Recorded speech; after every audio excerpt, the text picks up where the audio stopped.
monde, j'espère que vous allez bien. Je vous retrouve aujourd'hui dans une nouvelle vidéo pour vous faire un tag littéraire. Il s'agit d'un petit tag littéraire qui a été créé par Adrien de la chaîne Les Mémoires d'Adrien, je vous les mettrai en barre d'infos. C'est quelqu'un que j'apprécie beaucoup et dont j'aime énormément le contenu. Donc voilà Adrien, je sais que tu regarderas cette vidéo, j'espère que ma sélection de livres te plaira et on commence tout de suite.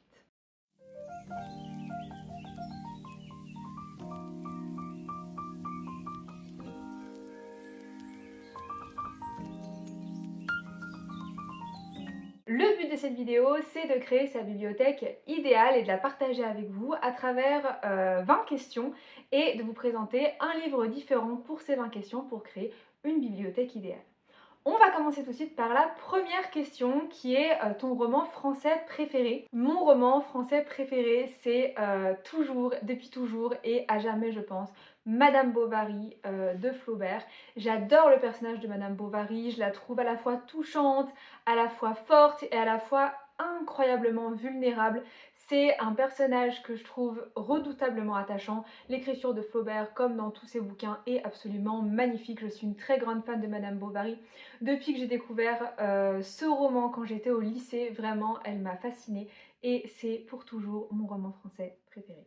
On reste sur les personnages complexes pour la deuxième question qui est ton roman étranger préféré. Moi, mon roman étranger préféré, c'est Lolita de Nabokov. C'est un roman d'une complexité au niveau psychologique vraiment très intéressant, que ce soit au niveau de la personnalité de Humber Humber, que ce soit au niveau de la personnalité de cette jeune fille Lolita qui est victime de cet homme finalement, mais également la façon dont Nabokov va traiter le sujet de Lolita et va pas du tout au contraire faire une éloge de la pédocriminalité, mais va justement dénoncer le comportement de Humber Humber dans ce bouquin. C'est un roman qui a fait énormément parler, qui est encore énormément analysé aujourd'hui parce que je trouve que c'est un chef-d'œuvre de la littérature étrangère et Nabokov, c'est un auteur, j'adore tous ses bouquins, c'est un très très grand auteur et je suis très très très fan de ce bouquin et je vous le conseille vraiment.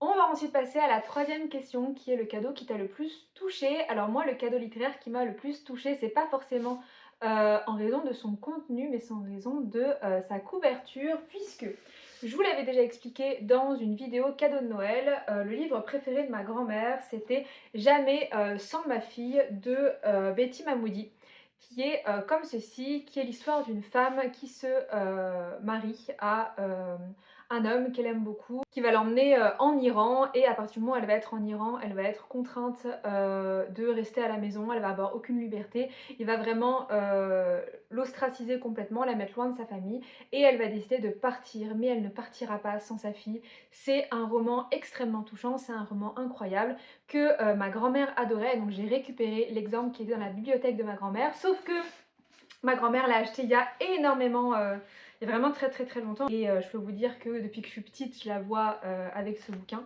Et donc en fait, il se disloquait complètement, donc je veux pas l'ouvrir, je voulais pas le lire.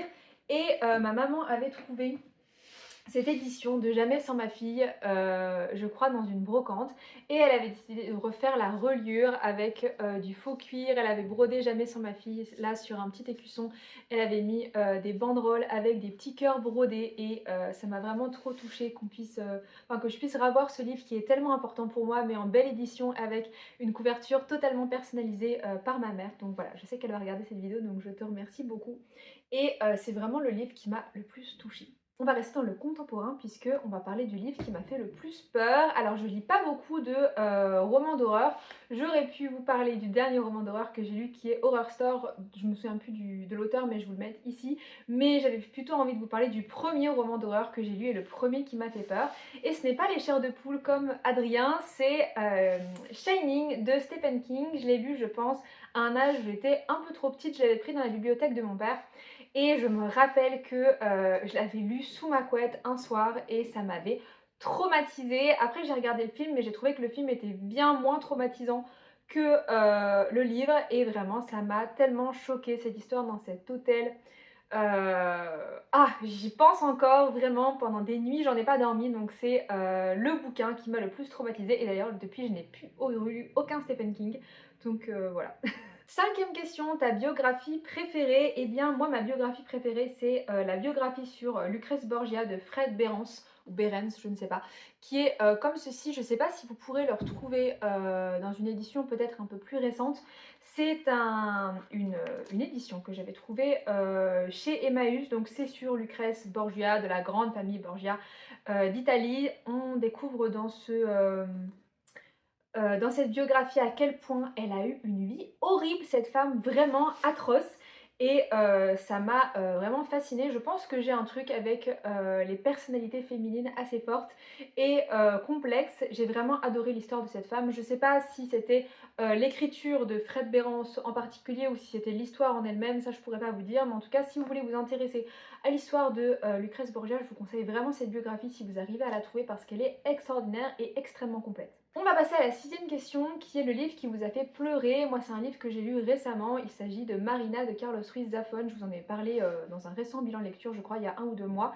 C'est l'histoire de ce jeune homme qui à Barcelone va faire la rencontre de Marina avec laquelle il va se lier d'amitié. C'est un roman qui va lier des univers un petit peu oniriques, un petit peu mystérieux, en même temps assez réalistes.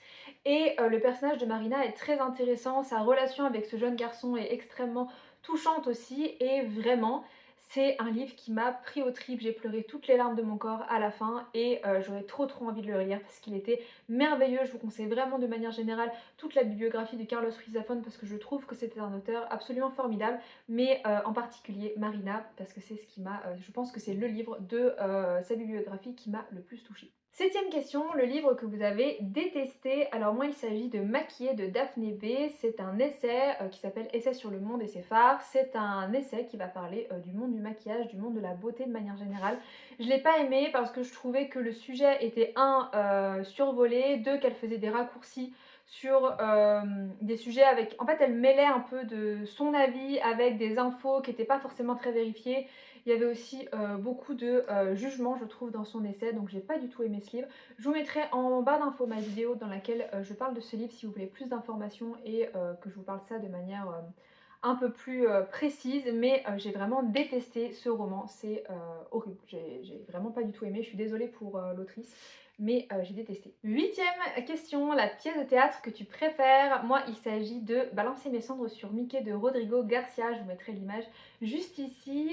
Il s'agit d'une pièce de théâtre un petit peu originale. Rodrigo Garcia, c'est un metteur en scène, auteur et dramaturge contemporain qui a écrit beaucoup de pièces de théâtre un petit peu parodiques sur le monde actuel. Il va dénoncer le capitalisme, il va dénoncer notre rapport à l'écologie, notre rapport à l'argent et un petit peu toutes ces choses-là, la façon dont on vit aujourd'hui. Il a eu des prises de position qui étaient parfois problématiques, parfois remises en question aussi par la presse et par le monde de l'art, notamment le monde du théâtre. Mais cette pièce de théâtre-là en particulier, et Balancer mes cendres sur Mickey, ça parle de la façon qu'on a, nous, en tant qu'humains, dans notre société moderne, de préférer aller dans des parcs d'attractions, à Disney par exemple, plutôt que de prendre du temps de partir en forêt, de marcher dans la nature, et qu'on ne calque maintenant notre bonheur que sur des choses matérielles, alors que la nature a tant de choses à nous offrir.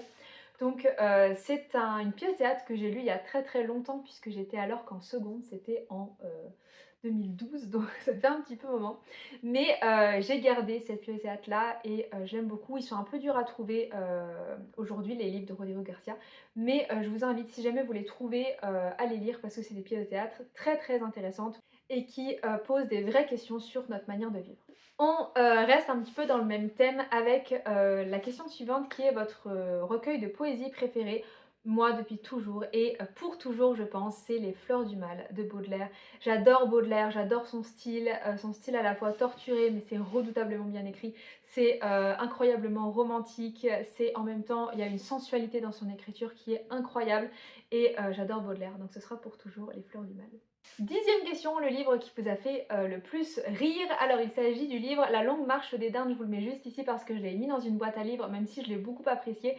C'est l'histoire d'un jeune homme qui décide de partir, il est un peu vu comme l'idiot du village, et il décide de racheter plein de dindes et de traverser l'Amérique par le désert pour aller les vendre dans une autre ville où les dindes se vendent beaucoup plus cher.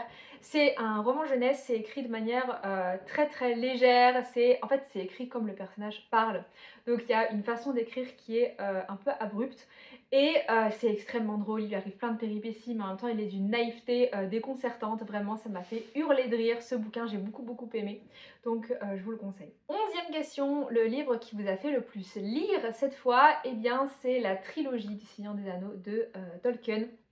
J'ai découvert le Seigneur des Anneaux quand j'étais vraiment très jeune, je pense que j'avais peut-être 8 ans à peu près et c'est ce qui m'a vraiment fait plonger dans la lecture. Oui, je fais le je fais bien le signe du plongeon, je trouve. Et j'ai vraiment adoré Le Seigneur des Anneaux, c'est ce qui m'a vraiment fait plonger dans la lecture, c'est ce qui m'a passionnée. Et vraiment, je suis trop contente qu'un chef-d'œuvre de la littérature soit comme ça dans ce monde parce que c'est ce qui m'a mis un pied dans la lecture et depuis, j'ai jamais décroché. Question 12, votre roman historique préféré. Alors j'ai eu un petit peu de mal à trouver un livre pour ça parce que j'avais envie de coller vraiment à la définition du roman historique. Je dirais Les Misérables de Victor Hugo. Alors je vous l'affiche ici parce que je crois que je ne l'ai plus. En tout cas je ne l'ai pas en entier, ça c'est sûr, parce que c'est quand même un gros pavé. Et je crois que j'ai que les premiers tomes des Misérables. Mais c'est un roman voilà, qu'on ne présente plus. C'est une description de son époque qui est incroyable, du monde ouvrier qui est extraordinaire. Tous les personnages sont tellement bien décrits et tellement réalistes. Moi je suis trop fan de ce roman. C'est vrai que je le lis pas souvent parce que c'est quand même un sacré pavé, Les Misérables, mais quand je l'ai découverte j'ai été vraiment époustouflée par l'écriture de Victor Hugo et par sa description du monde, ce qui fait que je l'ai acheté puisqu'à l'école vous lisez seulement une version abrégée. Je l'ai acheté, je l'avais lu en entier et j'avais vraiment adoré. Question 13, votre premier véritable roman. Eh bien moi mon premier véritable roman c'est Le Hobbit, toujours de Tolkien, puisque mon père me le lisait un petit peu quand j'étais petite et puis au bout d'un moment, je sais pas s'il a pas eu le temps, c'est moi qui voulais le lire toute seule, en tout cas j'ai fini par le lire moi-même et c'était ma première entrée vraiment dans la littérature. Je parlais du Seigneur des Anneaux tout à l'heure mais j'ai lu après Le Hobbit et c'est voilà, le premier vrai roman que j'ai lu et que j'ai apprécié. 14e question, le premier choc avec un classique. Cette fois-ci, je vais parler de Belle Amie de Maupassant, de ce livre qui m'a vraiment mis une claque quand j'étais en seconde, puisque j'ai lu ce livre et j'ai vu le personnage de Georges Duroy. Et je me suis dit, mais cet homme est d'une intelligence incroyable et il a une ascension sociale absolument merveilleuse. J'ai dernièrement acheté un livre dans une très belle édition, je vous remettrai la vidéo dans laquelle je vous montre ça. Mais vraiment, Belle Amie de Maupassant, incroyable. Je pense qu'il n'y a aucun, aujourd'hui, livre contemporain qui traite d'un personnage qui a une ascension sociale un petit peu de la sorte, qui est aussi bien écrit et qui décrit ça aussi bien. C'est incroyable. 15e question, la BD ou le manga que vous préférez. Alors là, je vais vous montrer une BD que je vous avais présentée, je crois, l'année dernière, qui a été vraiment ma lecture préférée de l'année dernière. Il s'agit de Ne m'oublie pas d'Alix Garin, qui est comme ceci. C'est une BD qui traite de la question d'Alzheimer, puisqu'on va suivre le personnage principal qui a une grand-mère qui est atteinte d'Alzheimer, qui est en maison de retraite. Et sa grand-mère lui dit qu'elle rêverait de retourner à la mer et d'aller à la maison où elle a vécu, en tout cas où elle a été avec ses parents quand elle était enfant. Et le personnage principal, donc la jeune fille, va l'enlever pour emmener sa grand-mère voir cette maison et on va suivre toutes leurs péripéties. C'est une BD qui traite avec brio la question de la maladie d'Alzheimer, qui traite également avec brio la question du deuil. Et c'est un livre qui m'a fait beaucoup de bien. Je suis encore très émue quand j'en parle, mais qui m'a aidé vraiment à passer au-dessus du deuil de ma grand-mère. Et j'en ai les larmes aux yeux quand je parle tellement ça m'a touchée. Mais vraiment j'ai adoré cette BD et je pense qu'elle restera à tout jamais dans mon cœur comme ma BD préférée. 16e question, le livre qui vous a rendu fou. Moi le livre qui m'a rendu folle c'est La Métamorphose de Kafka. Cet univers vraiment ubuesque, compliqué et vraiment qui appelle à l'univers de la folie mais qui vous rend un peu fou aussi. Ce qui fait que j'avais mis du temps à le lire parce que plus je le lisais, plus je me disais attends qu'est-ce qui est en train de se passer, je comprends pas trop. Et c'est un univers qui est à la fois extrêmement dérangeant et ouais, ça m'a un peu rendue folle et je comprends du coup le but de l'auteur, mais c'était extrêmement dérangeant. 17e question, le livre qui vous a énervé, cette fois-ci c'est un classique. Le livre qui m'a énervé c'est Anna Karénine, puisque j'ai détesté le personnage d'Anna Karenine. Elle m'a énervée du début à la fin, j'avais envie de la tarter. Vraiment, je ne supportais pas ce personnage. Je trouvais le personnage vraiment détestable, complètement antipathique et j'avais envie de lui foutre des baffes pendant tout le bouquin. Et voilà, donc je relirai pas Anna Karenine. 18e question, le livre que vous espérez lire bientôt. Il s'agit de Leurs enfants après eux de Nicolas Mathieu. Ça fait un moment que j'ai envie de lire ce livre.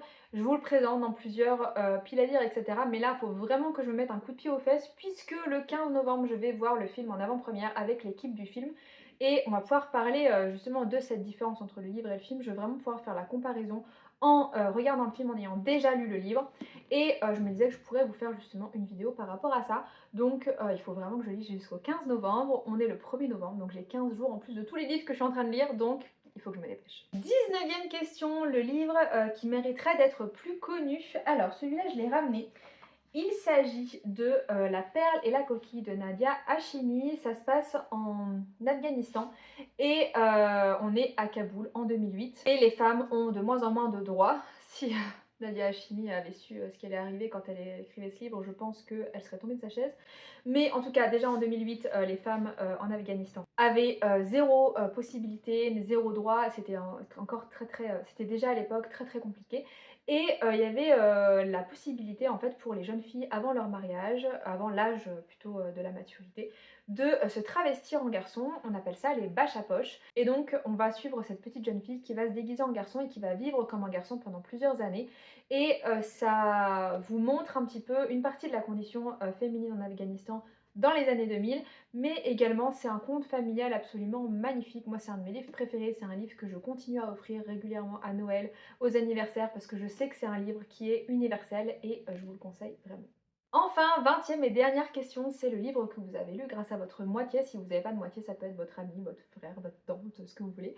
Et du coup, moi, je vais vous présenter un livre que j'ai lu grâce à mon compagnon qui s'appelle De bons présages de Terry Pratchett et Neil Gaiman, qui est comme ceci. C'est un livre où les forces du bien et du mal s'allient pour décider de l'apocalypse et entre-temps il va y avoir plein de péripéties, ouais, dans une course contre la montre, c'est totalement absurde et en même temps c'est super drôle. Donc j'étais contente de découvrir ce roman parce que c'est vrai qu'avec mon chéri on ne lit absolument pas la même chose et j'ai trouvé ça très fun. Donc merci à lui de me l'avoir offert et de me l'avoir fait découvrir.